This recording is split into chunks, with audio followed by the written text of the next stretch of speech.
ఏంటత్తయ్య చూసుకోవచ్చుగా, చూడండి ఎంత దెబ్బ తగిలిందో. నీ బతికేంటో చూసుకుంటున్నావా?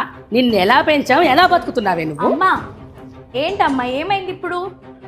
అడిగినంత కట్నం ఇచ్చి వైభవంగా పెళ్లి చేశావు. ఇప్పుడు నువ్వు ఈ ఇంటి పని మనిషిలాగా ప్రవర్తిస్తావా?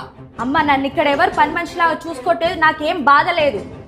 బాధ నీకెందుకుంటది, నీ అత్తగారికి ఎందుకుంటది? నిన్ను ఇలా చూస్తున్నందుకు మాకు పరువు పోతుందని బాధగా ఉంటది.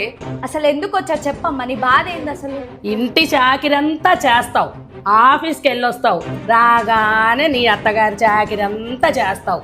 కావాలంటే డబ్బులు ఇచ్చి పడేస్తావు. ఒక ఇల్లు కొనుక్కొని వేరే ఉండొచ్చుగా. ఆమెకి నువ్వు చేసి పెడుతుంటే కమ్మగా తినుకుంటూ కూర్చుంది. ఆమెకంటే ఎట్లా లేదు, నీకన్నా ఉండాలిగా బుద్ధి. అమ్మా, మా అత్తగారి గురించి కానీ ఇంటి గురించి కానీ ఇంకోసారి తప్పుగా మాట్లాడవనుకో, తల్లివని కూడా చూడని ఏం చేస్తానో నాకే తెలియదు. మా అత్తగారు ఖాళీగా కూర్చొని తింటున్నట్టు